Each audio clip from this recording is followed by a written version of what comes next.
po sa programang Usapang Pangkapayapaan, Usapang Pangkaunlaran.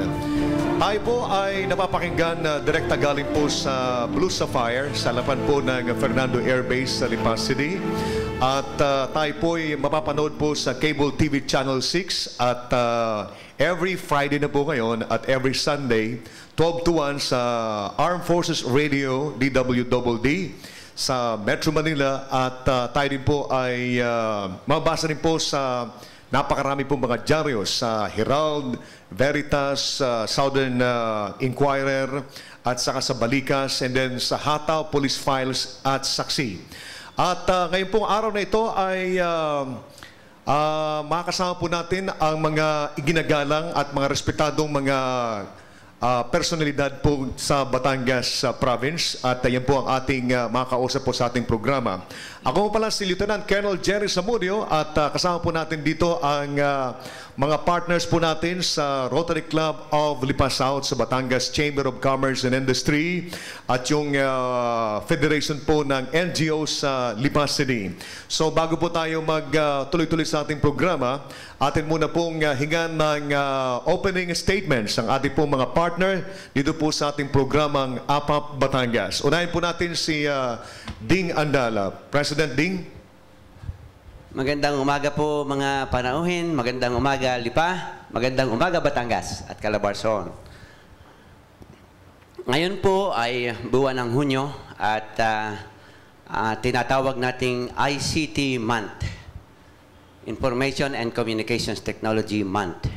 At yan ang dahilan kung bakit ang ating mga panauhin ngayon ay mga pribadong sektor na nasa sa practice ng ICT, nasa sa akademiya, at saka ating direktor sa ahensya, sa DTI, na nangunguna sa pagpapalaganap ng kamalayan ng ICT.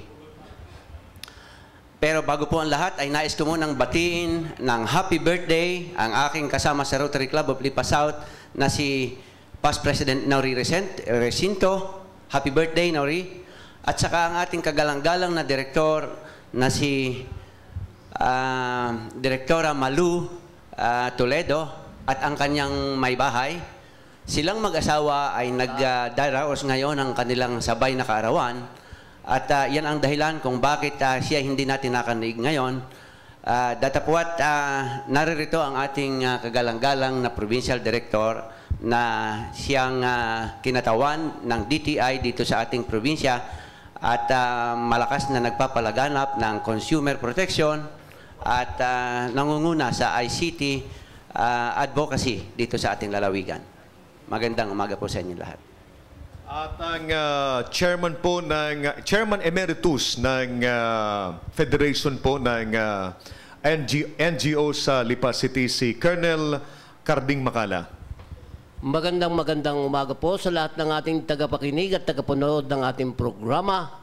Ang programa po ito ay naglalayon na mapatunayan sa ating minamahal na bansa na buklod bisig ang mamamayan at ang pamahalaan sa pagpapatibay at pagpapanatili ng katarungan na sandigan ng kapayapaan, ang kapayapaang sandigan ng kaunlaran. Magandang umaga po sa inyo lahat. At ang President po ng Batangas Chamber of Commerce and Industry, si President Calao. Magandang umaga po sa mga nakikinig at nanonood. Nandito na naman po kami at maganda po ang ating tatalakayin ngayon. Ito po ang National Information and Communication Technology. Huwag po kayong aalis. Napakaganda po ang talakayan ngayon. Thank you very much. Ang director po ng Rotary Club of Lipa South, si Director Mar Amparo. Magandang umaga po sa inyong lahat, sa mga nakikinig at manonood mamaya. Binabati ko po pala ng happy birthday ang mga magdaraos ng birthday ng mga Rotarian. Kasama na po ang misis ko na magdaraos ng kanyang karawan sa June 11. At ang mga Rotarian magdaraos po ng kanilang birthday. Mar Amparo po, APAP Batangas. Magandang umaga po. At ang regular po nating kasama galing po sa Philippine Air Force, si Colonel Arnel Villarreal. And sir, congratulations nga pala sa very successful na campaign natin dyan sa Taysan. Thank you, Jerry.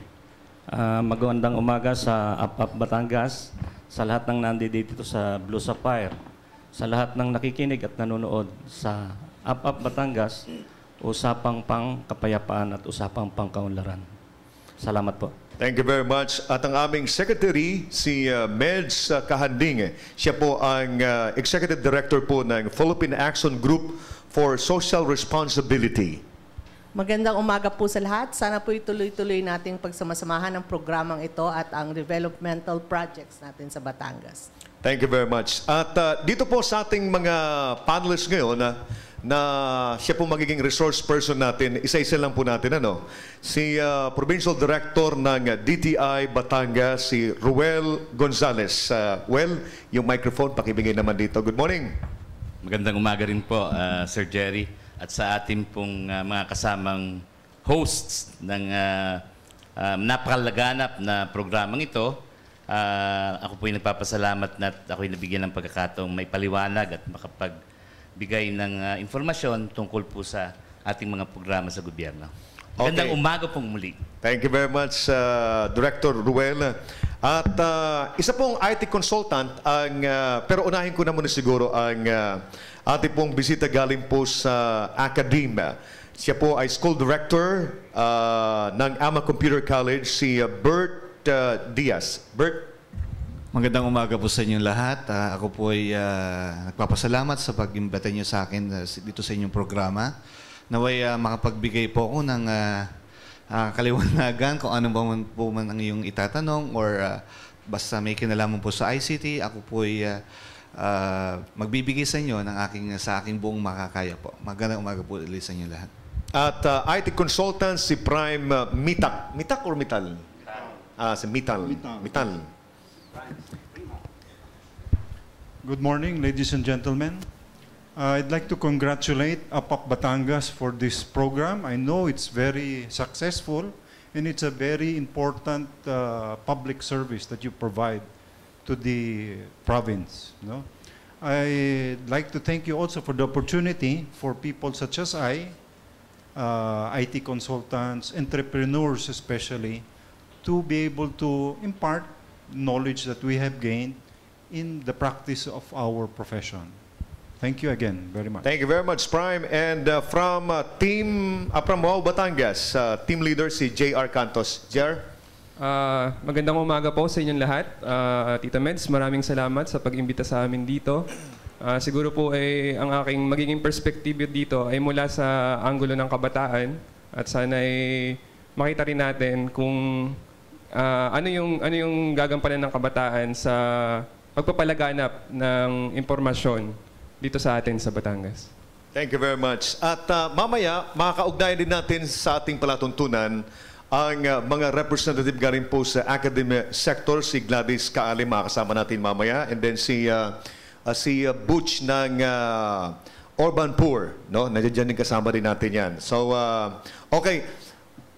Bago tayo pumunta doon sa ating pag-uusapan ngayon, gusto ko lang muna humingi ng counting report sa 740th Combat Group sapagkat naging matagumpay yung campaign ng military dito po sa Batangas, particularmente po dyan sa Taysan. At yung tagumpay nito ay ipinagmamalaki namin sa AFP. So, I'd like to give the floor to Colonel Arnel para i-report kung ano nangyari noong Thursday, sir, ano? Noong Thursday? Yes, Thursday. Sige, sir. Magandang umaga po muli. Naitanong po ninyo, yung tagumpay po nung isinagawa nating ISO campaign, yan po ay dahil sa malaganap nating info drive at sa pamagitan ng ginawa nating info drive sa mga tao, nakita nila ang kakulangan ng military na kailangan tulungan talaga ng taong bayan. Iyan po ay nai-report kaagad ng taong bayan sa ating pinakamalapit na kampo doon sa bayan ng Taysan, kung kaya nakagawa kaagad sila ng aksyon. At sa payo payo ko, na-remind ko naman yung commander ng 743rd na ingatan ang mga civilian dahil yan ay isa sa na isagawa nila yung proper procedure kung paano. So, pinuntahan nila yung yung bahay na kinalalagyan ng insurgency o ng NPA at nakita nila positibo na naandoon. So, nagkaroon muna ng ng negotiation kasi yun namang ganyan aside nung na-envelope kasi natin sila na paligiran. So, walang dahilan kundi pasusukuin natin sila. Pero dahil ayaw sumuko nga nung NPA, napilitan tayong palikasin yung mga nakatira sa bahay. Good naman na napalabas natin bago nagkaroon ng putukan. At sa katunayan, yung nasa loob pa nga ang naunang nagpaputok. So napilitan yung mga sundalo natin na mag-return fire. As a result, 3 yung nasawi sa panig ng NPA at saka 3 yung sumuko at saka 1 yung nasugatan sa panig naman ng gobyerno. Maganda nga at nauna munang natamaan yung team leader ng bago yung mga bata na nagsisuko. Dahil according to doon sa isang kabataan, galing kasi sa LFS League of Filipino Student, bata pa 19 years old si Karomi, na nung una pa man, nung ina-announce yung pagsuko, gusto na sumuko nila yung 3 mga bata. Dangat tinutukan sila ng team leader at ang sabi, walang susuko, pumutok lang kayo. Yun ang So, napilitan silang makipaglaban hanggang sa tamaan yung 3 na mga may edad na sa kanila. So, nung mangyari yon, sabi nga sa akin, ang una niya daw ginawa, ang kinuha niyang baril ay yung baril ng team leader at inihagis niya palabas, sabay sigaw na susuko sila. So, maganda naman ang naging resulta at na nagawa nung squadron commander doon sa pangunguna ni Lieutenant Panding, yung dapat na gawin ng isang sundalo o ng isang military. Katunayan, walang nasaktan doon sa mga nakatira sa bahay at yan ay nakausap din ng mga tao doon kung paano ang ginawa ng ating kasundaluan para sila ay mailigtas. So, isang tagumpay na kampanya ito laban sa insurgency. Thank you very much. So, ibibigay ko yung floor na kay Ding Andal para sa kanyang katanungan sa mga guests natin from ITC, ICT. Okay, Information Communications Technology. Lagi kong naririnig sa aking idol na si Kakarding na ang knowledge is power, ang karunungan daw ay kapangyarihan. At may katotohanan naman. Tanda ko yung isang dramatic entrance nung aming speaker nung isang leadership seminar mga 30 years ago.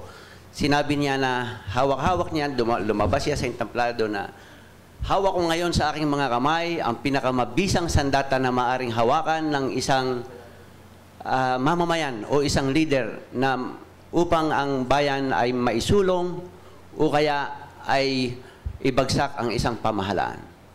At ang binanggit niya, nakasunod noon ay mga dyaryo, comics, mga magazine. At totoo naman, ang pamamahayag at pagpapalabas ng kaalaman ay siyang pinakamabisang pamamaraan ng pakikipagtakalakayan sa ating mga kababayan. Sa mga 3 dekada na lumipas buhat noon at napakalaki ng ating naging development in terms of information technology. Naririyan na ang ating mga cellphones at di umano'y mayroon na tayong mahigit na 3 bilyong cellphones na kumakalat sa buong mundo. At naririyan ang development ng ating broadband, ng ating internet. Nais kong malaman sa ating provincial director, nasa saan na tayo ngayon dito sa ating lipa at dito sa ating probinsya in terms of information and communications technology? Thank you for the question, Sir Ding. Siguro, I can clearly state that Batangas is in the forefront. No? Tayo po'y naroon sa ilang mga lugar sa ating bansa na nangunguna sa larangan po ng ICT. Masasabi ko rin na malaki ang kontribusyon ng Batangas, hindi lamang doon sa mga aktual na investments na dumadating at nariyan na, mas lalo pa doon sa tao na employed doon sa ICT. Alam nyo naman na ang ating lalawigan ay venue, site ng ilang malalaking educational establishment, mga academe, no?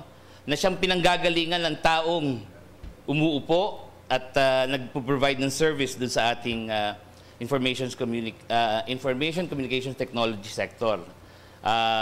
Very clearly, just to cite an example, ang ating pong mga call centers ay meron na tayo dito sa lalawigan, malalaki ito, at dun sa aspeto ng business process outsourcing, BPO, ay meron din tayo. Kaya't very confidently, kaya kong sabihin na Batangas is in the forefront.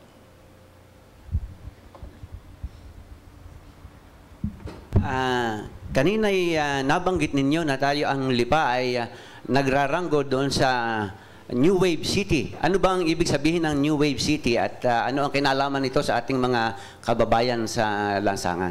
Just for your information, Engineer Ding, taon-taon po ang ating bansa ay nagsasagawa ng tinatawag nating Information Community ICT Forum. No? For the last several years, yan po ay ginagawa sa Maynila. At ito ay isang activity na tinatawag lahat ng mga stakeholders. At ito po ay pinangungunahan no less than our President na siyang pumupunta at na nagbibigay ng kanyang mga policy statements. At dito binubuo yung mga polisiya, lalong-lalo na dun sa aspeto ng insentibo para sa ating mga ICT players. But on top of that, dahil sa gusto nga nating may rollout ito sa ating mga kanayunan, sa mga lalawigan, ay binibigyan natin ng insentibo ang mga LGUs outside of NCR, no? Na maging player din at maging participant doon sa ICT development. At ang isa sa ginagawa nila ay nagre-recognize ang ating national government taon-taon ng 10 LGU. No? At ang Lipa, ang Batangas City has already been recognized na una-una lang ng 1 taon ang Batangas City as ready to accept locators, investments for ICT players. This is good because it gives the impression na ang ating mga nabanggit na LGU ay naroon na yung kaisipan, kakayahan, infrastruktura para talagang tumanggap at magkameron ng mga ICT businesses. No? And most importantly, nagkakameron ng impresyon, at ito na may totoo, no? Na ang mga LGUs na ito ay napakabait, napaka-friendly sa ating mga mangangalakal. Kaya't yun po ang ginagawa, napili ng 10 and out of several criteria surveys ay inaalam kung sino. Ang Lipa 2 years ago was acknowledged and recognized. Sunod na magtatanong po ay si Colonel Macala. Sa ngayon dito sa ating tinatalakay ngayon, ay bilang Chairman Emeritus at isa sa nagtayo ng Federations of Non-Government Organization, ay talagang kitang-kita natin na ang mga programa ni Mayor Oscar Gosos ng Lungsod ng Lipa ay nakatulong ng malaki upang ang mga mangangalakal, lahat ng uri ng mangangalakal ay ating maanyayahan sa Lungsod ng Lipa. Yung kanyang batas na naging bahagi ng isa kong sanaysay sa mga pahayag ang aking sinusulatan at tinatalakay ko sa aking mga programa ng radyo, yung City Charter, yung batas ng paglilingkod sa Lungsod ng Lipa ay tunay na nakatulong na kung saan yung red tape sa pagkuha ng mga permit, business permit sa Lungsod ng Lipa ay na-eliminate sapagkat ito ay ipinahayag at mayroong oras at panahon upang ibigay yung kinakailangang mga permit ng mga tao sa kanilang paghahanap buhay. At kung hindi ito magampanan ng isang tanggapan na binigyan ng katungkulan at kapangyarihang gumawa nito, ay sila'y mananagot sa harap ng batas na ito. Ito po ang isa sa dahilan kung bakit napakabilis ang pag-uunlad ng Lungsod ng Lipa, sapagkat naging bukas sa mata ng madla ang lahat ng pamamaraan ng isang pamahalaan na dapat gawin upang magkaroon ng kumpiyansa ang mga mamumuhunan na sila ay hindi gigipitin o kukutungan.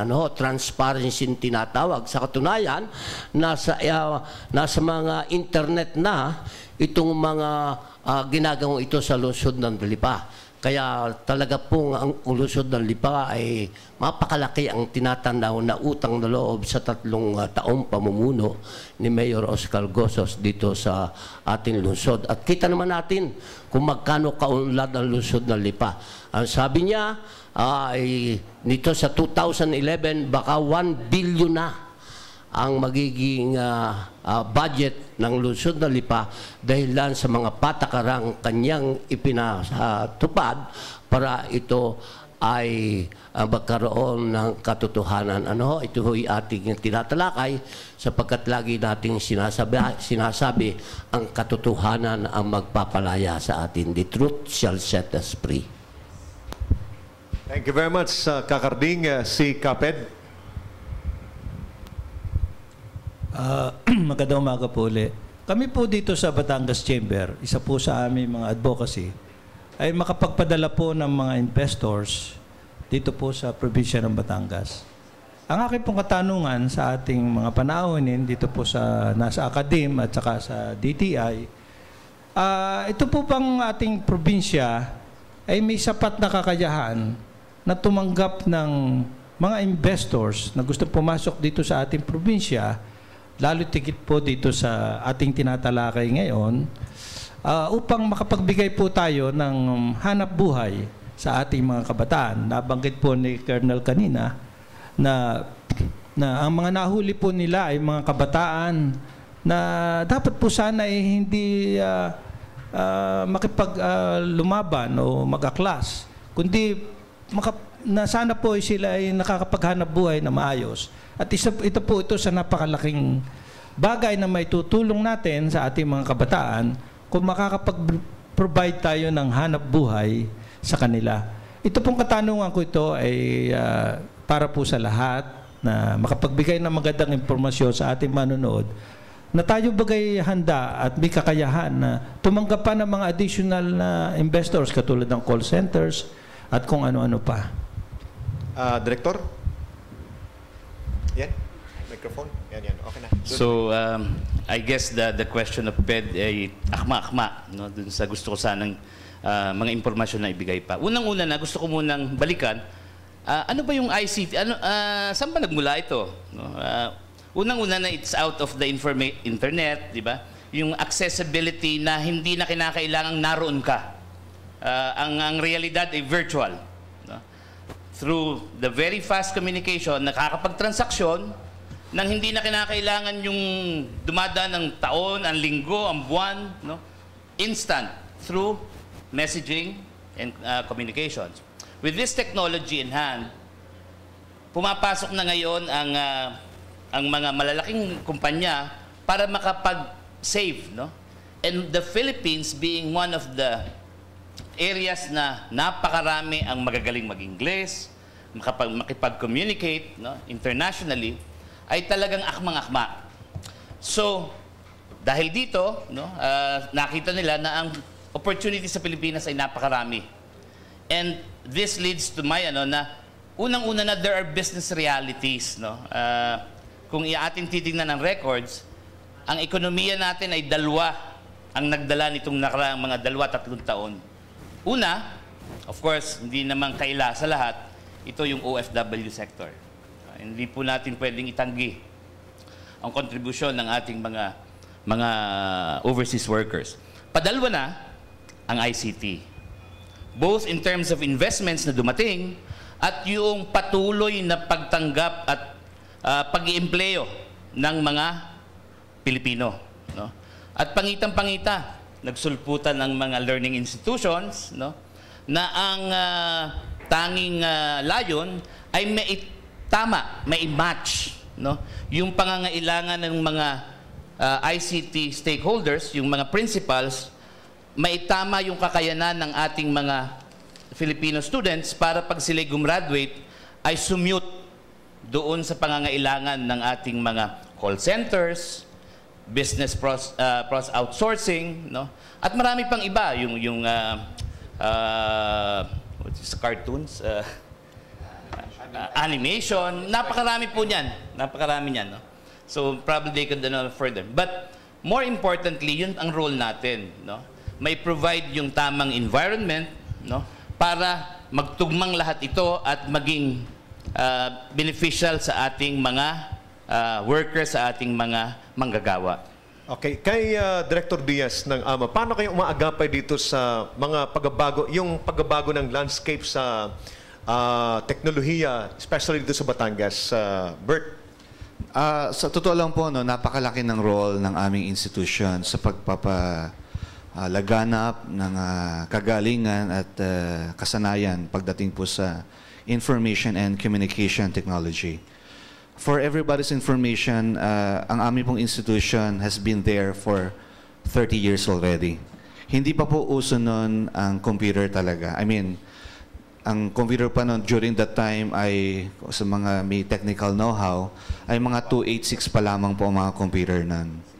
At hanggang ngayon po, ang aming pong institution ay nagpo-provide po. In fact, we have already more than 20,000 graduates. Pero paano ina-anticipate yung pagbabago sa technology ngayon? Meron kayong mga anticipation doon sa mga bagong teknolohiya para yung mga graduates natin ay siya na mag-a-address doon sa future concern ng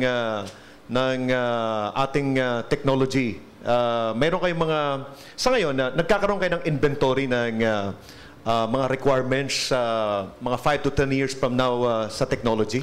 Apo, ang katotohanan po niyan ay just recently, I have joined the organization that is being supported by DOLE, and this is the Batangas Province Tripartite Industry Council for Peace. And now, ito po ay doon from that is nakukuha ko po yung mga pangangailangan nating ng ating bansa when it comes to ICT graduates. Ngayon, nakita ko po sa figures, na totoo lang po, no? There is a lot of need in ICT sector. Unfortunately, yung supply, mataas po ang demand, napakababa po ng supply. At yun po ay nakikita natin. Kasi ako po, ako po ay nagkakandak din na tinatawag na outreach program to different high schools here in Batangas Province. At kapag kami po ay nagsusurvey, ang mga estudyante po karamihan, mga high school students po, no? Ito po ang mga sinasagutan nila, gusto nila sa tourism, sa hospitality management, less sa ICT. Although, we have plenty available students who could fill up the position. Pero ang tanong po dito is, gaano po ba natin masusustinahan yung pangangailangan? Kasi pataas po ng pataas ang need sa ICT, pero yung supply ay hindi po ganun kabilis naman yung pag-catch up doon po sa need ng ICT industry. Okay. Kay Primo, si Primo naman, kasi IT consultant, sa labas, anong mga ginagawa niyong contribution naman para sa ganun, yung industries natin dito sa Batangas ay makaagapay doon sa requirements ng operations natin in terms of business operations? Okay, it's a very interesting topic that we're talking about right now. I've been in the IT consulting business for over 30 years now. And I've had the opportunity to do work for various types of companies, from trading, manufacturing, dealership, the tourism industry. But right now, I'm focused in the tourism industry, but I'm also a IT consultant for a call center that is right here in Lipa City. As a director of AMA mentioned, there is a very big demand through all of the companies right now, all of the businesses realize the importance of using computer technology in the proper management of their business. But the supply as of now, I'm afraid, is very weak. Why is it weak? Because of what is known as the brain drain. The good students, those that have the potential, leave the country for greener pastures. There is nothing that we can do about that. But through the internet, we have a chance. I, for one, may mga kliyente ako based in Hong Kong, Canada, and the United States. I've done actual projects for these clients of mine. And I could only have done this through the internet. The call center that we have, it would not exist without the internet. No? What we do at our call center, it's known as outbound. We conduct consumer health survey for our client in Canada. It's sort of like a telemarketing support. This could not have been done without the advent of what is known as VoIP, Voice over Internet Protocol. Also, again, through the internet. So, the infrastructure is there already. It doesn't matter where you are in the world right now. You can be in Lipa. You can be in a small barrio in Batangas. It doesn't matter. What matters is that the talent that is here is given the opportunity to expose themselves to the international market. The Philippines is starting to catch up. We are known as a very good source of call center agents. We can provide employees who can speak English very well, better than most English-speaking countries, in fact. Batangas nga, we found out, is a good source of English-speaking students. Una kasi malakas-lakas ang loob ng mga Batanggenyo. Okay, thank you very much. Kay Director Maramparo, Director, mayroon kang tanong? Good morning sa lahat. May isa akong katanungan kay Mr. Ruel, Director Ruel Gonzales ng DTI. Ano ba ang malawak na karapatan ng isang consumer? Kasi ito'y mahalaga at kasi halos lahat tayo consumer. Ano ba yung mga karapatan natin? I guess, Sir Mar, no? Ako po yata iimbitahan na separate day, no? Dahil napakalawak po yata noong topic ng consumer welfare. But just to answer your question, consumer is king at this point in time. Hari po ang mamimili. Yun na po ang takbo sa larangan ng ating pamilihan. Ang hari po ang nagdidikta ay ang mamimili. Ganun po sila kaimportante ngayon. Kaya pagdating sa karapatan, pagdating po sa kanilang mga welfare, unang-una na ang gobyerno ay panig sa kanila. Kayo, tayo po lahat na may mamimili. Kaya po napakalawak po nito. Sana mabigyan ako ng pagkakataon na may paliwanag at masagot ng detalyado yung tanong ni Sir Matt. But just as a general view, ganun po ngayon ng takbo. Kaya based on that, makikita nyo na kung ano ang mga batas, mga polisiya ng gobyerno hinggil sa karapatan ng mamimili. Sila po ay protektado. Sila po ang isa sa pinaka-secured. In fact, I was thinking bakit walang tumakbong party list ng mga consumers. Well, for that matter, lahat naman tayo part of that sector. No? Siguro kulang pa lang sa kaalaman. In the more developed countries, ito po ang isa sa pinaka-influential na mga lobbying groups, no? When it comes to policies and sa gobyerno. But I hope I was able, and I promise, no, na doon po sa ating talakayan specifically for consumer welfare, na yun naman po yata yung malapit na, ay akin pong iisa-isahin at atin pong hihimayin ang lahat po ng aspeto regarding consumer welfare. Baka po malito po lalo lalo na po at kayong lahat ay nasa negosyo, meron pong kaunting hilahan doon No? Ang aming pong tanggapan ay para nasa nag-uumpugang bato, dahil nasa gitna, dahil both sectors are part of our constituents. Kung titingnan po natin in general sense, magkalaban po sila, pero hindi po. Pwede po natin silang pagsamahin at makasigurado na ang mga negosyante ay kumita, masaya, and at the same time, ang consumers po ay maprotektahan at masunod ang kanilang kagustuhan na ang kanilang perang ibinabayad ay masuklian ng tamang serbisyo at produkto. Thank you very much. Bago po tayo magpatuloy, ay nais ko muna hong bigyan po ng puwang ang public service dito. Ito po ay walk-in. Pumunta rito sa ating forum ngayon para ipaalam na nawawala po si Focian de los Santos, 18 years old, ng barangay Malilit sa Lipa City. Umalis po siya last Thursday afternoon at 5:30. Sino man po ang nakakilala daw o kumukukup sa kanya ay pakikontak lang po sa cellphone number 0918-837-83751 at hanapin po si Marife Castillo. Ito po ang kanyang litrato. Yan o, paki-focus lang dito, Flor, no? At nasaan yung pumunta rito para magbigay nitong public service ito? Sige nga, punta nga rito. Pakikuha yung isang microphone dyan. Pakikwento bakit umalis itong si Focian ba o Roshan? Focian? Roshan. Roshan. Sige, sige. Paano nawala? Umalis po siya ng bahay. Sige, oo. Kailan umalis? Thursday? Anong dahilan? Ba't umalis? Baka pinagalitan? Hindi naman ho. So, anong paniniwala ninyo? Bakit umalis? Hindi ko alam bakit siya umalis. Ganon. So, nung araw mo ngayon, kasaya namin. Come again? Kasal ninyo? Hindi, masaya. Masaya kayo nung umalis siya araw na yon. Meron na siyang boyfriend na? Meron, nang alam ko meron, kaya lang hinarunong lahat sa amin Ganon.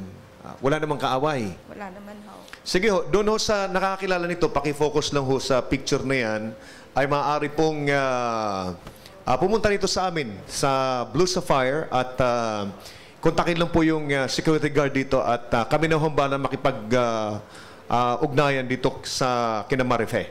Thank you very much, Marife, ha? Maraming salamat. Okay, may follow pa bang tanong, Mar? Wala na? Oo, kasi tigda-dalawa kayo, di ba? Si President Ped, isa pa lang. May isa ka pa. Good morning ulit. Doon sa information communication natin, technology, kung ikaw ba'y merong information na kinuha ng somebody o yung ibang tao, ano ba ang karapatan natin doon? Ano ba mga, yung ba'y bawal o... Pwede pong ako na sumagot doon. Yan po ay sumasa ilalim doon sa ating intellectual property law. No? Dati po, ang inyo lamang saklaw ng pagmamayari, karapatan, ay bagay na physical, na hawakan. No?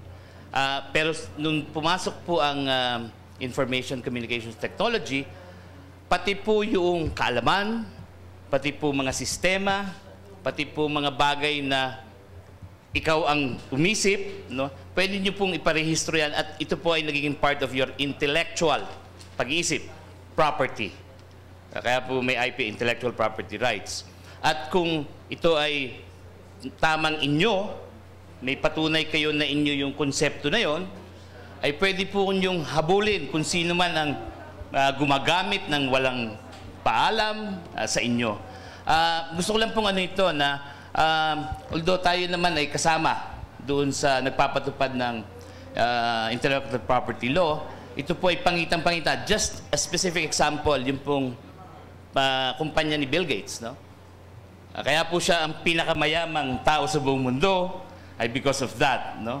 Lahat po ng gagamit ng Microsoft systems, babayad kayo sa kanya. Kaya po, di ba, lisensyado yon. Ganun po yung konsepto. Hindi nyo po pwedeng basta gamitin nyo nang walang lisensya. Sir, ganun po yon.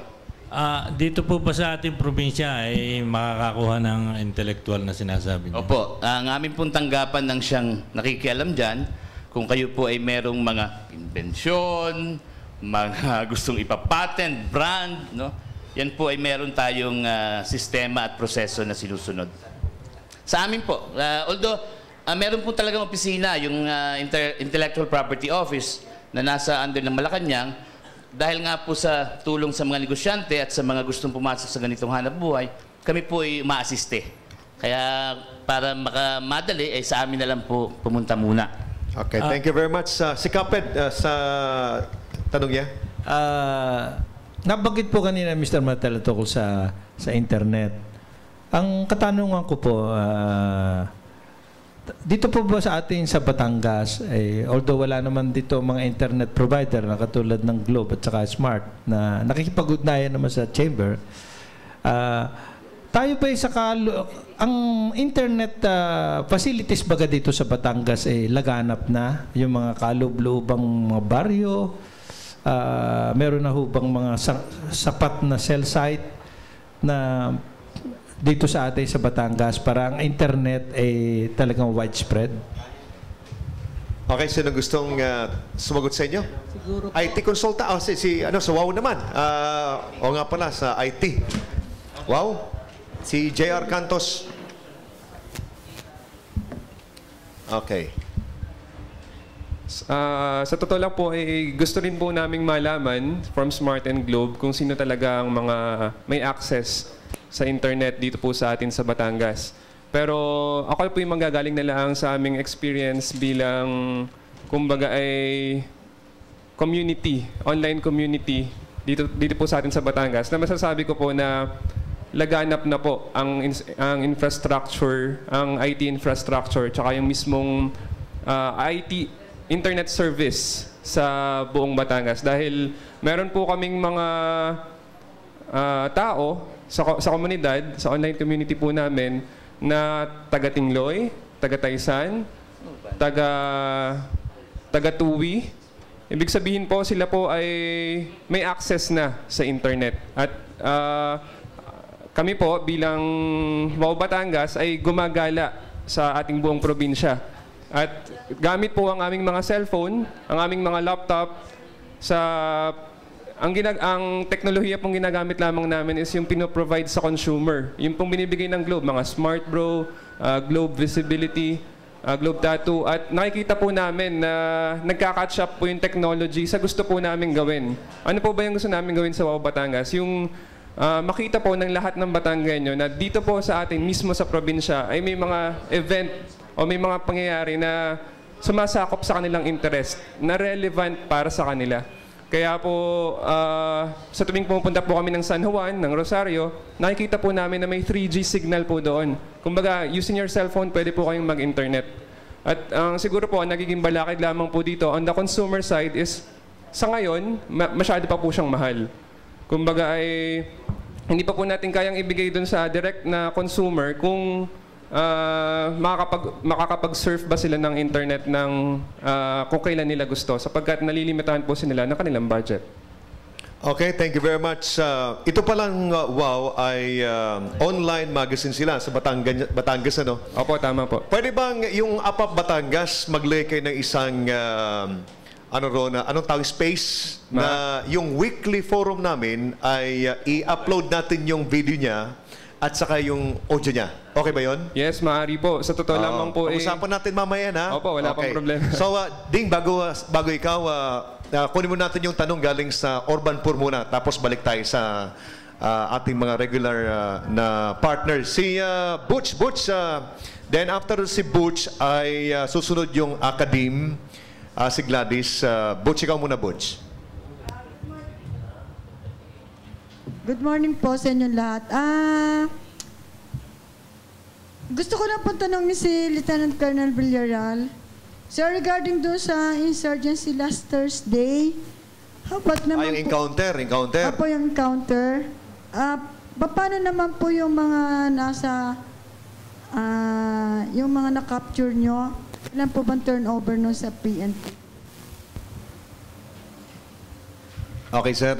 Oo nga, dagdagan ko na rin, sir, dito sa nangyaring ito na neutralization po ng 6 na miyembro ng New People's Army na kung saan yung 3 po ay namatay and then yung 3 ay nahuli, and I'm sure na itong 3 nahuli na ito ay magko-cooperate dito sa armed forces, and then dito magsisimula na i-identify yung mga personalities na naiiwan pa sa Batangas.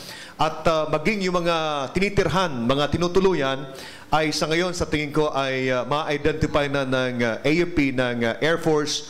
So with this development, sir, ano mangyari doon sa campaign natin? Because sinabi nyo last 2 weeks ago na plano nyong i-turn over ang ISO campaign, yung Internal Security Operations sa PNP, not later than this year. Totoo po yan kasi mayroon ho tayong binibit na timeline. Limbang una nating gusto sagutin yung tanong ni Butch na kung kailan ito turn over, yun ba? As soon as possible, ito turn over natin sa sa PNP. Ang AFP kasi Philippine Army in particular may request na i-custody ang tatlong captured. Kasi yan hindi diyan kasi natatapos ang neutralization nila, no? Yan kasing lalo na yung mga kabataan, may init ang dugo niyan, ano? Lalo pa maganda yung trato sa kanila, no? Pag binitawan natin kaagad diyan, baka babalik na naman. So sinisigurado natin na kompleto sila sa doktrina, no? Hindi lang yung mga kabataan, pati magulang. Actually, kahapon, halos kalahating araw akong kausap yung mga magulang ng mga kabataan na yan. At hinihingi ko sa kanila na sana matutukan. Just like si Maricon. Si Maricon, taga Davao yan, pero estudyante siya ng UP. Last year lang siya sumampa sa NPA. Hindi alam nung nanay niya na yung anak niya ay sumampa na. Only this time, nung nagkaroon ng encounter, neutralization, nalaman niya, isa yung anak niya sa involved dito sa NPA. So sabi ko sa nanay niya, umiiyak nga yung nanay niya, tinatanong, paano bang mangyayari niyan? Sabi ko, sa ngayon kasi may kaso sila. Ano ba ang kaso nila? Illegal possession of firearms, ammunition, explosive, at saka di prostrated murder. Kasi mayroon tayong kasamaang sundalo na nasugatan. Nasa bilo na po siya ngayon. Ngayon, ang gobyerno kasi natin open sa open sa pakikipag-usap. Sa katunayan, meron tayong tinatawag na SIP, yung Social Integration Program, na kung saan ay binibigyan ng pagkakataon ang mga rebelde na makapagbagong buhay. Imagine kung itong mga rebelde na ito ay nagawa nating mapagtrabaho at hindi na sila umaasa doon sa mga tao, lalo na yung mga mahihirap sa bundok, ay malaking bagay na yan. Bukod doon sa, imagine, supposed to be itong ISO or Internal Security Program, supposed to be sa PNP lang ito, hindi na sa AFP. Gano'ng karami yung AFP na nag-a-address dito? Gaano karami yung sinuswelduhan ng gobyerno natin para dito? Hindi na natin mabigyan ng atensyon yung external security problem natin kasi itong panloob, mayroon pa tayo. Kaya nga, unti-unti, ay naiipasa na natin sa pulis tulad yung Cavite. Yung Cavite, para sa kalaman ng mga nandito at mga nakikinig, ay na-turn over na sa PNP, sa pulis. Itong Batangas, hopefully sana by this year magawa natin. Kasi sa nakikita ko, lalo na yung nangyari nung Martes, ay malaking setback sa kanila yan, malaking inihina nila. Kasi yung grupo na yon, yung na-encounter ng ating mga kasundaluhan nung Martes, ayan yung local na naandi dito. Sila na lang yun. Ang sabi nga sa akin nung isa sa mga na-captured, si Romy, isa sa mga estudyante rin siya. Dalawa yung estudyante, si Romy, estudyante naman sa Quezon City, sa, mamaya nalimutan ko. Yun nga, sabi ko, wala tuloy ako. Yun nga, balik tayo doon sa sabi ko nga, ang insurgency hindi natatapos sa pagnahuli. Kinakailangan ilagay natin sa tamang katayuan yung mga kabataan. Siguraduhin natin na ang mga magulang ay may participation dito. Hindi lang mga magulang, pati na mga taong bayan. Sabi ko nga, kaya naging successful yung ginawa nating operations, ay dahil na rin sa taong bayan. Sila yung nagsabi sa ating kasundaluhan. Nasa ganon, kaya ko kinausap yung alam naman natin, may mga white area nakakalat dyan, yung mga sectoral groups na hawak ng kabila. Iniiwas natin na yung magulang ay malapitan niya. Kasi I'm sure, i-agitate din yan ng mga kunwari tutulungan, bibigyan ng abogado para na sa ganon pero sa totoo lang baka lalong malulong yung anak nila sa yan ang iniiwasan natin at bawat bata na ganyan maiiwas natin diyan malaking bagay na sa insurgency problem natin. Po? Thank you very much. Nasagot ko ba kayo? Thank you very much po, sir. At alam mo, good news yan sa Batangas, especially ngayon na pinag-uusapan natin yung tungkol sa potential ng pagdatingan ng mga investors natin. Importante, napakahalaga ho ng tungkol ho sa usaping pangkapayapaan. At yan ang dahilan kung bakit palagi nating kasama ang ating pong representative ng Armed Forces of the Philippines in the person of Colonel Villarreal. Sa academe naman, si Gladys. Gladys, may tanong ka ba dyan? Sige, thank you. Good morning to all of you. Since I'm also belonging to academe sector, I would like to raise my question for Mr. Diaz. Okay. We believe that we render educational services na supposedly of quality, right? As you've mentioned earlier, nabanggit nyo po na for 30 years you've been running the business successfully.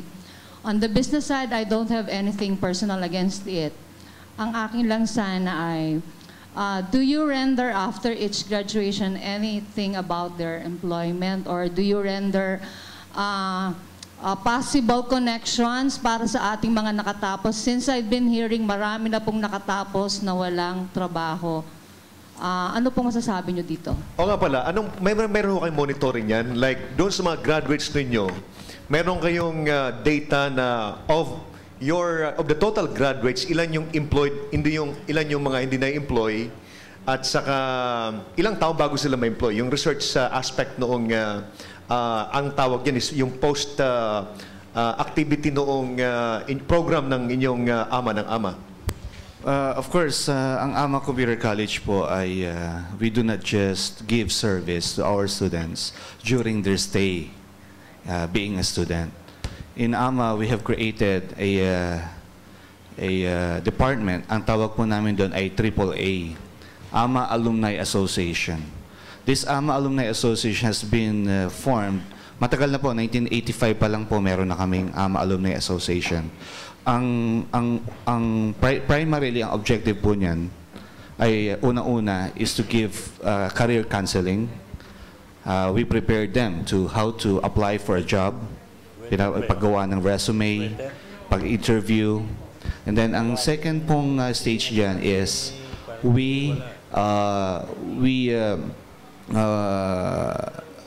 recommend them to certain company, no? In fact, ang AMA Computer College po ay meron na po kaming tie-up na siguro around almost 200 companies na meron po kaming ka-tie-up. Isa po doon yung meron dito sa Lipa, which is Teletech, na kung saan po ay these companies are ready to accept or to accommodate our graduates. Ang totoo po niyan, hindi naman po sa pagmamayabang, no? Marami na po kaming na-experience na estudyante na pagka-graduate, pag ino-offeran po namin, ang tawag ko nga po ay may yabang na ng kaunti. Kasi nung first year po sila, kasi nasusubaybayan ko po yung mga yan eh. Nung first year po sila, sasabihin nila sa akin, Sir, pagka-graduate po namin, ipapasok nyo kami ng job, maski po ganyan. Alam nyo po ba, pagka-graduate na nila at inoferan ko, alam nyo isasagot sa akin, sige sir, pag-iisipan ko po kung mag-a-apply ako dyan. So, pag fourth year na po sila or graduating na sila, dumadating yung point na sinasabi nila na, I have options already. Para bang, maano na sila, they are already equipped with this and that, no? At masasabi ko po that we are really providing them a service that is already after their schooling. Na sinitiyak ko po na hindi po sila magkakaroon ng worry na mawawalan sila ng trabaho. At ang totoo po niyan, statistically speaking, sa buong mundo po, ang AMA po kasi hindi lang po local, by the way, no? We have international branches. We have 200 branches worldwide. We have 90% employment. Congrats. 90%. Okay, thank you. Congratulations din nga pala sa ating bagong member at nakasama dito sa ating APAP Batangas kay Rolando Cueto. Siya po ay bagong miyembro po ng Batangas Chamber of Commerce and Industry. Pwede ba makahingi ng kaunting remarks? Sure. Magandang umaga Rolando po sa inyong lahat.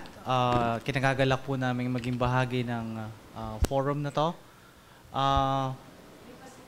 Ang kumpanya po namin ay engaged sa trading and sales. May branch din po kami na information technology. Actually, nag-search po ako sa internet about 2 months ago. During my search, nakita ko po yung organization, yung Batangas Chamber of Commerce. So, I set out inquiry kay Ma'am Meds, and she immediately replied. Before this job, naging bahagi din po ako ng call center sa Manila. Nakakatawa naman po at nakita ko yung improvement ng Batangas in a span of 4 or 5 years. 4 years ago or 5 years ago, yung outsourcing call center, hindi pa mainstream dito sa Batangas. Parang maliliit lang na mga organization nag-handle ng mga inquiries ng customers. Pero ngayon, makikita natin, maganda na po yung IT industry sa Batangas, and nakakatuwa po na naging bahagi yung kumpanya namin ng forum na to. Magandang umaga po. Okay, thank you. Ang tanong ko is pwede kay Ding, pwede rin kay Director Gonzales, ano? Alam ko na nag-uusap kayo sa Regional Council ba yun? Development Council tungkol sa mga investment. Kausap yun dyan yung Board of Investments. Ano? Ano talagang mayroong picture yung Batangas in terms of technology, yung mga investments sa IT? Mayroon bang mga nag-signify ng intensyon na 1, 2, 3 years from now na makikita natin mag-usulputan dito sa Batangas para sa ganun, yung ating mga kabayan, magkaroon sila ng anticipation na ito yun eh. And then, pati siguro ang AMA ay ma-anticipate din nila na kung anong mga requirements nito mga bagong companies nito, ano yung mga kakailangan nilang manpower. Mayroon bang ganong klase mga intensyon, Director?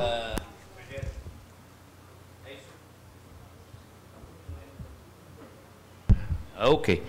I suppose what you see now, ang ating pong nakikitang mga developments sa sektor, is already the best indicator of where we are.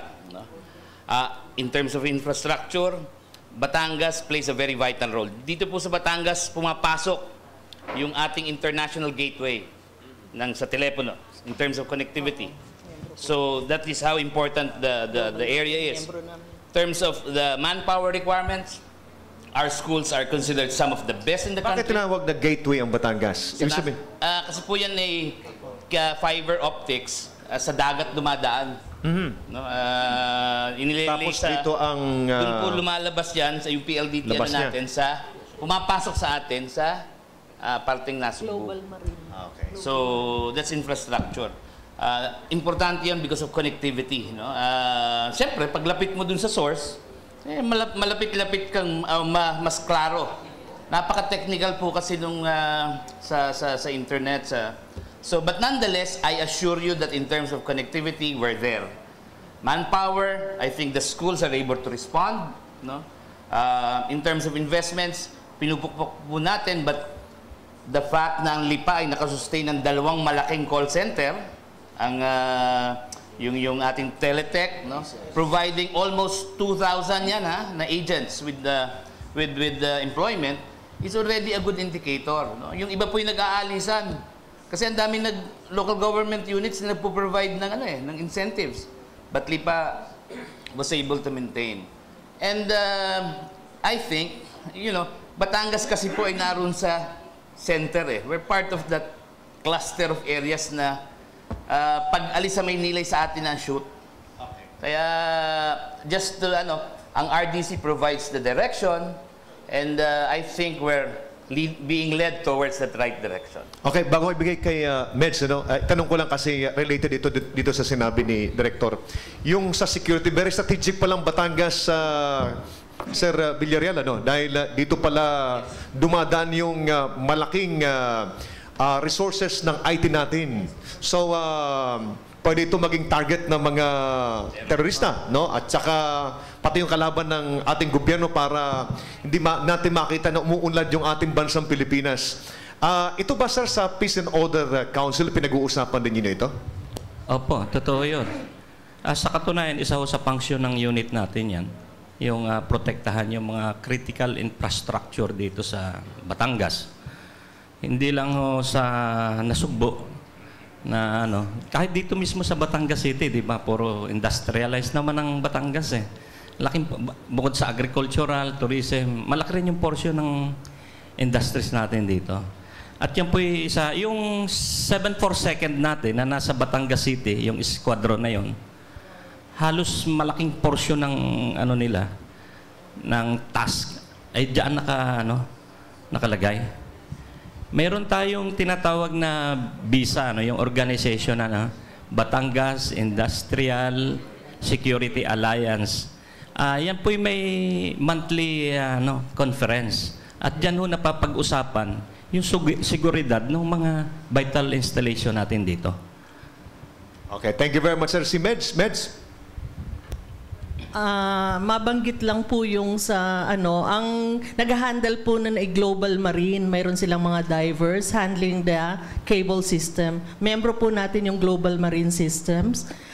Pagkatapos po, during the conference on ICT, 2 years ago, nakausap po ni dating mayor yung sa CICT, nagpulong sila na to enhance yung infrastructure. That's why nag-convene siya ng ICT Council, which our Vice President for ICT is a member of. At tapos nag-aayos sana sila and the election came. We hope that they will continue with the ICT Council with Concon Hernandez now. Siya kasi yung nag-head noon before the elections. Okay, Sky Ding, ngayon hindi ka na taga-tanong ngayon, ikaw tatanungin namin. Kasi naupo ka doon sa RDC.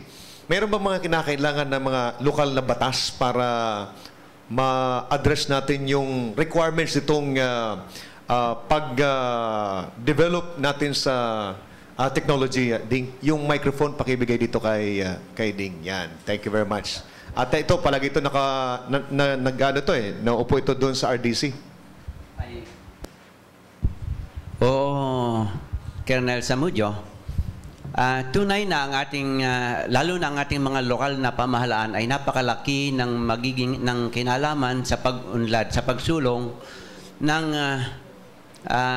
sa pagsusulong ng ICT, sapagkat ang susunod na mga taon ay kinakailangang napakamalaki ang magiging kinalaman ng pag-unlad ng pagtanggap ng mga tao, ng awareness at paggamit ng mga tao ng ating internet, ng ating ICT. Kung kaya yung mga polisiya na magpapalaganap at tutulong para mas ma-reinforce ang ating infrastruktura ng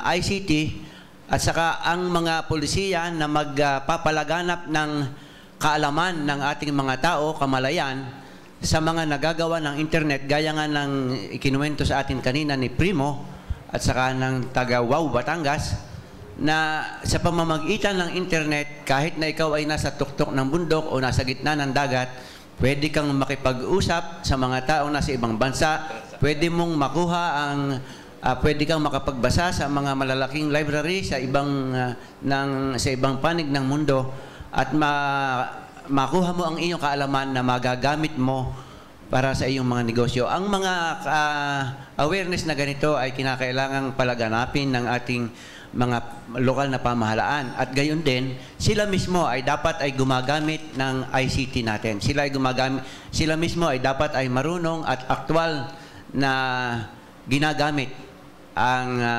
facilities na ICT. Thank you very much. Yan po ang chairman ng Infrastructure Development Committee ng RDC. Sa AMA, ano ba mga batas ang kinakailangan ninyo para maging relevant at maging responsive yung lokal na gobyerno sa future ng requirements ng ating technology industries dito sa ating lugar, sa Lipa at sa Batangas, Director? As far as yung batas po pag-uusapan, sa palagay ko po ay sapat na po kung ano na po yung suportang ibinibigay, lalo na po yung ating gobyerno. In fact, last March 4, our very own, the President of the Philippines, Gloria Macapagal Arroyo, has visited our school and she discussed about the cyber corridor.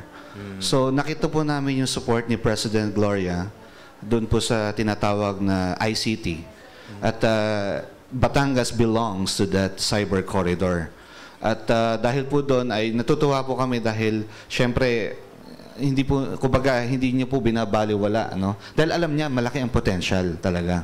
In fact, ang AMA po, just to keep up with the technology, ang AMA po ay palagi nagpapalit ng curriculum. Yun po yung sagot ko rin po sa tanong kanina, no? Kung kami po ba ay or kaya po ba namin mag-provide? Yes, we could provide. Kasi dahil nga po sa likod ng curriculum namin, syempre yung technology po pataas ng pataas. So we have to keep abreast with the technology. Katulad po niyan, just to cite an example, we are now focused on this Oracle, no? Ang Oracle po kasi ay ginawa kaming partner. Oracle Academy ang AMA sa Philippines. Kami lang po ang Oracle Academy sa Philippines na may tie-up po kami with them just to develop and to teach our students how to use Oracle. And for everybody's information, ang Oracle po ay napakagandang development tool for database management. At yan po, yung gumagamit po ng YouTube, yan po ang back-end, Oracle po. So that's why I would say that this is really a big leap on us na matuto po tayo ng Oracle dahil ito po napakalaki ng pangangailangan sa buong mundo. Prime, sa inyo, Prime, anong mga batas kasi nakikinig sa ating yung local government units kayo, mga local executives, baka meron kang naiisip na batas para ang lokal na gobyerno ay maging responsive. Meron ka bang recommendation na, Prime? Naiisip ko lang kailangan is yung grassroots development. Public high schools, no, the public elementary schools should be provided already with computer equipment, internet access, so that from a very young age they're already developed towards that objective, because the international market is there. We just have to be ready for it. Okay, kay JR, anong dito sa mga nangyayari ngayon, paano ngayon ang papel na gagampanan ninyo? At talagang more on education ng mga taga-Batangas lang or including yung mga target readers ninyo or clienteles outside Batangas? Sa totoo lang po, 50% po ng visitors ng buong Batangas ay galing sa labas ng Batangas. Sila yung mga taong interesadong pumunta dito sa atin. Okay. Na interesado sa ating mga resorts, tourist spots, churches. Kumbaga, ano po sila? Kumbaga, pwede po natin silang i-category as mga turista. Kung hindi man business ang kanilang interest, pwede pong personal leisure. So, ano po yung role na gagampanan ng WOW Batangas? Maliban sa pinagkakaisa po namin ang buong Batanggenyo online community, gamit po yung mga social networks like Facebook and Twitter. Kasi yun na po yung naiintindihan ng mga kabataan sa ngayon. So kumbaga lahat po ng may access sa internet, siguro po, although wala mang study doon, 90% ng mga yan ay meron mga Facebook accounts. So kumbaga, nagiging personal po kami sa kanila. Ang relationship po namin sa aming komunidad ay personal. Hindi po kami parang media na malayo sa totoong pangyayari. Kaya po sa totoo lang, ang nilalagay po namin sa WOW Batangas ay yung aming mga personal na karanasan. Okay. So, ganun po. Basta yung APAP Batangas uploaded na next week. Opo. Okay, thank you very much. Mga kaibigan, last question kay President Pet. Ito pong katanungan ko ay mabilisan lamang. Ito na kanina po ay nagsalita yung taga-urban poor. Paano po natin matutulungan yung mga mahihirap namang gustong magkaroon ng pasilidad sa internet? May mga scholarship o ano? Makakarating baga sa mga baryo, mga computer na yan. For the information, dito sa lungsod ng Lipa, lahat ng elementarya, meron ng lahat na school ay binigyan na ng city government ng computer dito sa lungsod ng Lipa. At ang pangarap ng ni Mayor Agosos ay bawat classroom ay mabigyan ng computer. Kung kaya talaga yung education program ay napakahalaga yan. Sabi nga ni Francis Bacon, if education is expensive, try ignorance. Correct. Just a rejoinder. Yung pagpaparating ng technology computer, laging nakatingin sa gobyerno. Hindi po dapat ganon. Ito ay dapat maging adhikain ng bawat magulang, bawat pamilya, na magkameron ang kanilang anak na pumapasok sa paaralan ng access at hands-on. No? Paano yun? Abay, di dun mag-ipon, bumili ng computer at para meron sa bahay. Otherwise, yung ideal na 1:1 ratio, hindi po even sa private schools, nahihirapan sa gobyerno pa. So, ito na po ang direksyon. No turning back. Wala na pong ibang direksyon. Kaya ang mga magulang, adhikain. Ito na po ang dapat na ilagay ang pera kung gusto ng magkameron ng edukasyon ng kanilang mga kawawa pong bata. Kung siya'y walang access sa, pagdating sa bahay, walang computer, walang access sa internet, kawa-awa. So, baka hindi alam ng mga magulang yon. So, at wag lagi nakatingin sa gobyerno. Dahil we can only provide so much. Tama yun. Salamat po. Mga kaibigan, inabot na po tayo ng panahon sa ating palatuntunan sa APAP Batangas. So, tayo po ay pupunta na po sa pagpapaalam ng ating mga regular na partners. Unahin po natin si Dingding, kuha yung microphone. Past President Ding Andal. Okay, magandang umaga po muli at sana'y kayo ay nasiyahan sa ating pagtatalakayan ngayon. Hindi po natatapos ngayon ang ating usapan tungkol sa ICT. Sa susunod na linggo ay ating inanyayahan at nagpaunlak na ang ating Regional Director ng National Telecommunications Commission, MEDS. Siguro inanyayahan na rin natin ang mga taga-Smart at Globe, mga PLDT, kung sino pa yung mga ibang players sa telecommunications. Ang gadget o ang computer na ibigay mo sa mga school at sa mga kababayan natin sa bukid ay maaaring talagang mabuting gawain. Subalit kinakailangang ibigay pa rin natin sa kanila yung awareness na dapat ay matutuhan nila yung paggamit ng internet. Sapagkat ang sinisikap natin ngayon ay yung pakikipag-ugnayan ng lahat ng tao sa lahat ng sulok at para ang kaalaman ay dumating sa kanila para sila ay maging able sa kanilang hanap buhay. At aking inaanyayahan ang mga civic organizations, ng government organizations, kung tayo ay mayroong gustong itulong sa ating mga kababayan na hindi maka-afford, ay yun ay yung mga puntahan, ang mga eskwelahan o kaya ay mga community centers sa mga bukid-bukid at mag-set up ng mga wireless gadgets para turuan ang mga tao at sanayin sila ng pakikipag-ugnay sa ibang true internet.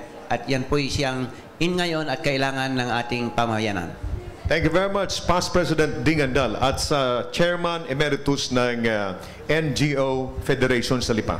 Maraming salamat sa APAP Batangas. Muli po nating inihahabilin ang katotohanan na ang pagpapayaman ng karunungan ang siyang magiging dahilan upang umunlad ang ating pisikal, intelektual at espiritual na buhay. Thank you very much, Kakarding. At ang President po ng Batangas Chamber of Commerce and Industry, si President Pete Calao. Ang sigaw po ng Batanggenyo, Apap Batangas. Ito na po ang magandang pagkakataon para tayo yung masenso. Nandiyan sa atin po lahat ang pagkakataon. Representative po ng Rotary Club of Lipa South, si Director Mar Amparo. Binabati ko po lahat ng mga Rotarian sa buong Batangas at sa buong Pilipinas, kaya hindi po sa ibang bansa.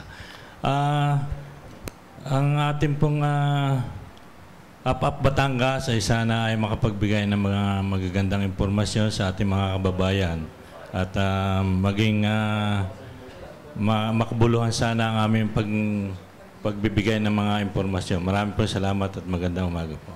Thank you very much. At sa representative po ng AFP kay Colonel Arnel Villarreal.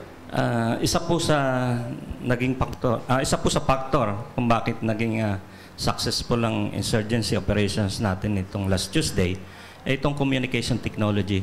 Kasi gumamit po tayo ng mga cellphones dito at iba pang communication facilities. Nais ko lang kong pasalamatan yung nag-ambag kung bakit naging successful ito. Una, yung ating mga kasundaluhan na disiplinado at professional.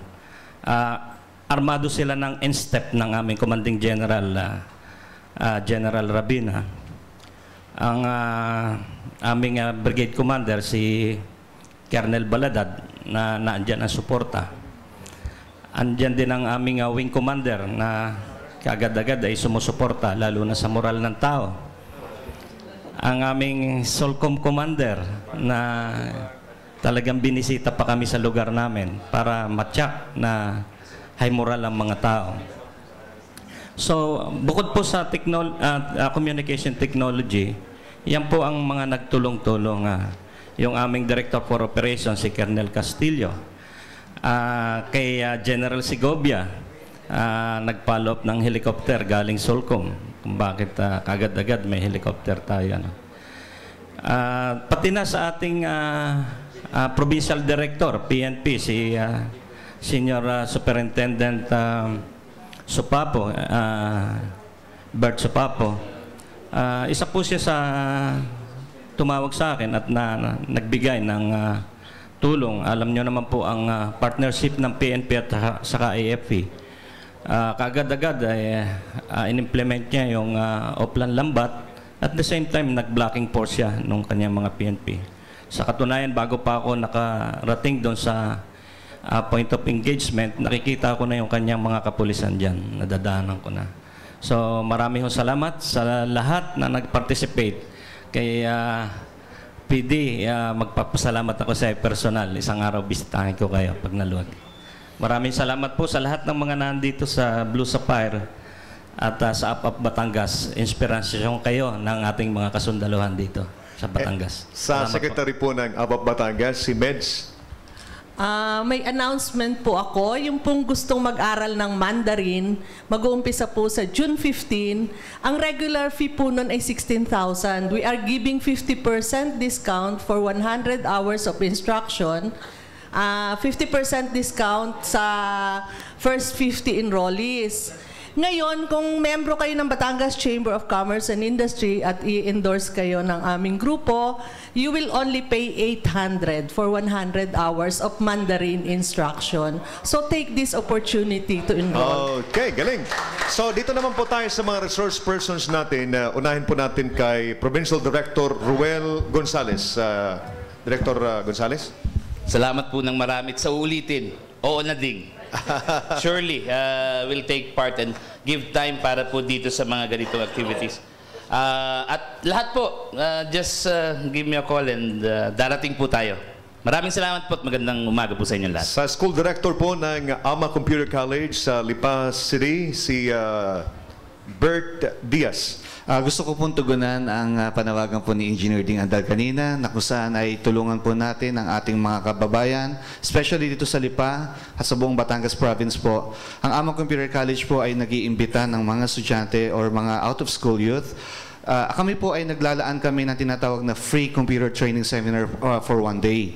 So inviting also the Rotary Club and the Batangas Province Chamber of Commerce, whoever they would like to recommend, who don't have the capacity or capability of enrolling themselves in a 4-year course. Meron po kami 1 day lang po, just for them to be exposed with the technology, kung ano po yung gusto nila pag-aralan, and we will be giving them a certificate. And also would like to announce para po sa APAP Batangas sa usapang pangkaunlaran o po sa pangkapayapaan, of course, sinusuportahan po natin yan. Sa pangkaunlaran po ay, ang inyong abang lingkod po ay gumawa po ako ng sarili kong website, no? Ang tawag po doon ay kkk.com.ph. Ang ibig sabihin po ng KKK, 4 K, no? Hindi po 3. Kilusan kontra kamangmangan at kahirapan. Ang ginawa ko po sa website na yon, Joomla lang po ginamit ko doon. No? Ang website pong yon ay para po siyang JobsDB, Jobs Portal. Ginawa ko pang local version, pang Batangas lang po. So doon po, iniibitahan ko po lahat ng mga business dito. Pwede po kayong mag-post ng vacancy nyo roon at pinupuntahan din po yan ng mga naghahanap ng trabaho. Doon po kayong mag-meet. Total, pinag-uusapan po natin ICT. Hindi nyo na po kinakailangan mag-walk-in. Doon na po kayong makita sa website ko kung gusto nyo maghahanap ng trabaho at gusto nyo po magbigay ng trabaho. Maraming salamat po sa inyo lahat. Magandang Thank you very much. IT Consultants, si Prime Mitala. Yan po yung classmate ko sa BLD class number 8.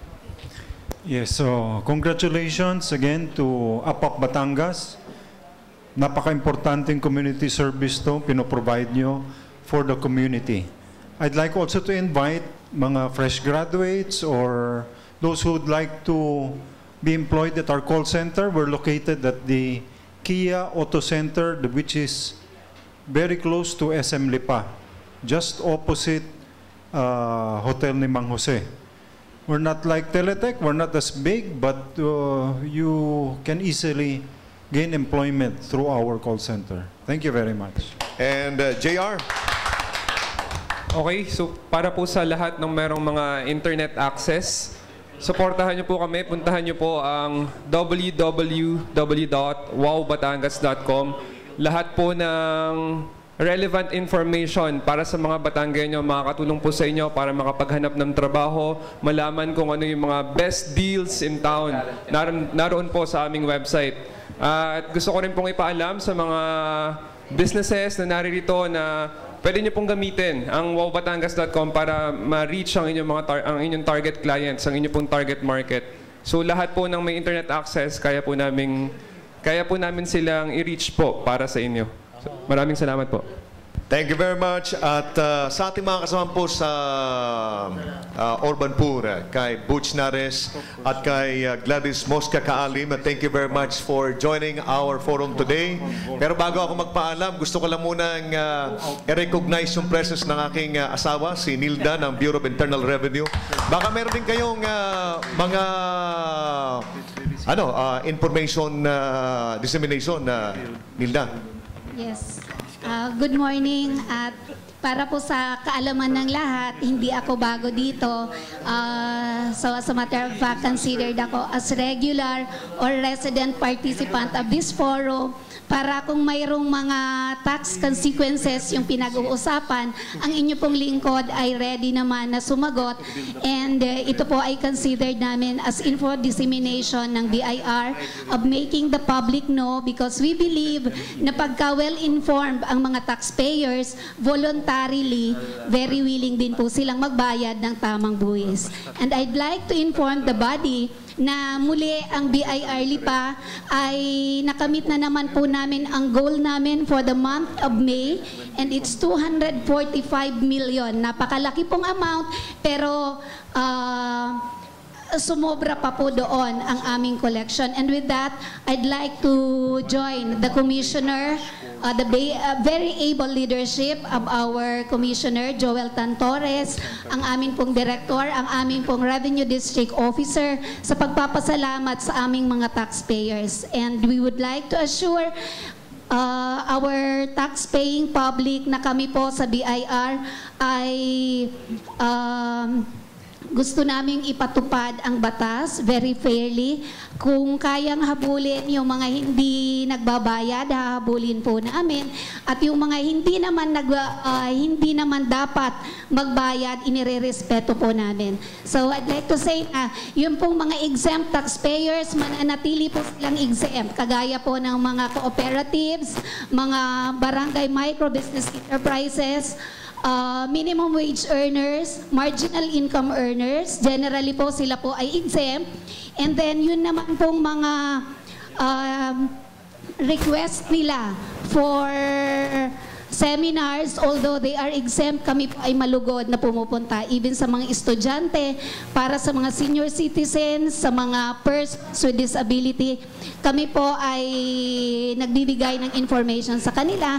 And then yung binanggit ko rin po, very briefly, yung pong binanggit ko na yung mga taxpayers na dapat habulin, kagaya po ngayon, ang inyo pong lingkod ay member ng Task Force, LN, Letter of Notices, kung saan every Friday nagre-report po ako sa National Office, directly sa Commissioner's Office, kung saan sa ngayon po mayroon po kong hawak na 7 na taxpayers ng LIPA. At just to give you an idea, halimbawa po ang ipinag-declare niyang income is 1 million, ang amin pong system ay mayroong kakayahan para i-determine ito. So itong taxpayer na ito, ang declaration niya is 1 million, pero sa aming system mayroon pong nag-a-appear na 132 million sales. So, ibig pong sabihin, napakalaki na po ng ipinag-progress ng BIR at ito pong 7 ito na hawak ko, napakalalaki po ng kanilang discrepancy. So, yun pong aming kampanya na magbayad ng tapat at magbayad ng buwis sa tamang oras dahil ito po ay kailangan ng ating bansa. Up Batangas, thank you very much. Thank you very much, Mrs. Samudio. Butch, you were raising your hand a while ago. Hindi sir, may announcement lang po ako. Kasi po sa June 25, we're having a blood donation under po ng NGO Foundation ng LIPA at ng City Health Office. Ini-invite ko po sana yung mga good person who are always giving us their blood. Kasi sa totoo lang po, we are very much concerned ngayon kasi ang dami-dami po nagkakasakit. Especially the poor, and they need blood so badly. Pagdating po ng BRH, 0-0 talaga. Ang tendency po nila kasi ay talagang bumili, which is hindi naman po talaga makakaya. Kaya ang ginagawa po ng aming foundation, at the same time po, na Federation of PHW is to every 3 months ay mag-bloodletting kami. It's open po last May. Konti lang po nakuha na kasi po election period. So, we will ngayon marami na. Ulitin yun ang 25. Congratulations. Salamat po. Butch. And si Gladys, mayroong gusto atang bagitin? May announcement lang po akong konti. I would like to inform everybody that Mega Memory, which is a franchise of educational package, is now in Lipa and Batangas. We are catering kids from 10 years old and older to develop their photographic memory. It is located at MK Lina Street in Lipa City. Thank you very much. Thank you very much. Mga kaibigan, tayo po inabot na po ng panahon sa ating palatuntunan. At bago po tayo magpaalam, gusto ko lang muna pong banggitin ang ating pong mga katulong po dito sa ating programa, si Technical Sergeant Ruel Villaruel. Ang ating pong Technical Director, si Brian Silva ng 748 Combat Group, si Roji Sonjam, Alonso Villanueva, Wendell Gonzalez, at yung Assistant Director natin, ang pangalan ni Assistant Director natin, si Liobert. Thank you very much, Liobert. Akala ko kanina wala ka na. And then, si Flor. Sa inyo pong lahat, mga kaibigan, maraming salamat po sa inyong pagsubaybay. Inyo pong palagi pong antabayanan ng programang Apap Batangas every Sunday, 8 to 9 in the evening po sa cable TV at saka sa DWDD Armed Forces Radio, 1134 kHz every Friday, 12 to 1 at saka 12 to 1 ng Sunday. Metro Manila po yan, 10 kilowatts. So sa inyo pong lahat, maraming salamat sa inyong pagsubaybay. At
Blue Sapphire sa harapan po ng Fernando Air Base sa Lipa City.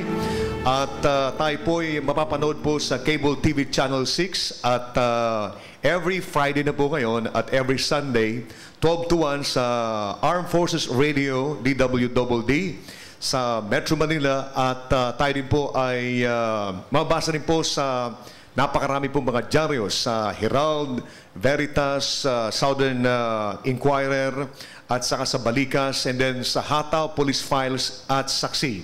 At ngayon pong araw na ito ay makakasama po natin ang mga iginagalang at mga respetadong mga personalidad po sa Batangas Province at yan po ang ating makakausap po sa ating programa.